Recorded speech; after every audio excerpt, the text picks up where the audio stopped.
এই সুন্দর কাশ্মীরি ইয়াররিংসটা আর হচ্ছে ফিঙ্গার রিংসটা আমি বানিয়েছি, যেটা দিয়ে সেটা জানলে সবাই অবাক হয়ে যাবে। তো এই যে সুন্দর কানের দুলটা অ্যান্ড হচ্ছে এই সুন্দর ফিঙ্গার রিংটা, এটা বানিয়েছি হচ্ছে আমি সার্জিল গ্যাস্টিকের খোসা দিয়ে। তো কিভাবে বানিয়েছি সেটাই আমি এখন দেখাবো। তো এরকম আমার কাছে সার্জিলের গ্যাস্ট্রিকের ওষুধের খালি প্যাকেট ছিল, তো সেটা হচ্ছে আমি ভালো করে ক্লিন করে নিচ্ছি। অ্যান্ড ক্লিন করার পর এটার মধ্যে হচ্ছে এটা যাতে একটু হার্ড হয় সেজন্য এটার মধ্যে আমি ক্লে দিয়ে দিচ্ছি। অ্যান্ড ক্লে দেওয়ার পর এটা হচ্ছে আমি একটা সুন্দর ওভাল শেপে কেটে নিচ্ছি।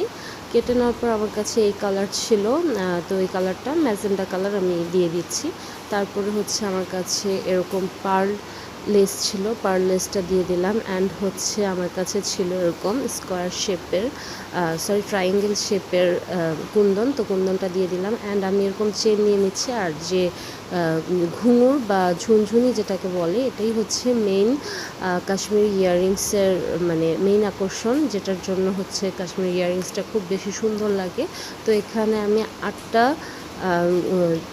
ঘুঙুর বা ঝুনঝুনি যেটাই বলে সেটা দিয়ে দিয়েছি। অ্যান্ড হচ্ছে এখানে আমি স্টাড দিয়ে দিচ্ছি আর হচ্ছে একটা আইপিন দিয়ে দিয়েছি। দেওয়ার পরে এটাকে আমি লক করে দিচ্ছি ভালো করে। অ্যান্ড সাথে হচ্ছে আমি ওই ঘুঙুর দেওয়া চেনটা লাগিয়ে দিচ্ছি। দেওয়ার পরে আমি হচ্ছে আমার ফিঙ্গার রিংটা রেডি করে নিচ্ছি। ফিঙ্গার রিংয়ের যে বেসটা আছে সেটা বসিয়ে দিচ্ছি। তারপর আমার কাছে কিছু খালি খালি লাগছিলো, সেজন্য আমি রাউন্ড শেপের ছোট ছোট কুন্দন কিছু বসিয়ে দিয়েছি। And here is the final look. এটা হচ্ছে ফিঙ্গার রিং, আর এটার পিছে আমি একটু কালার করে দিয়েছি যাতে এটার ফিনিশিংটা সুন্দর আসে।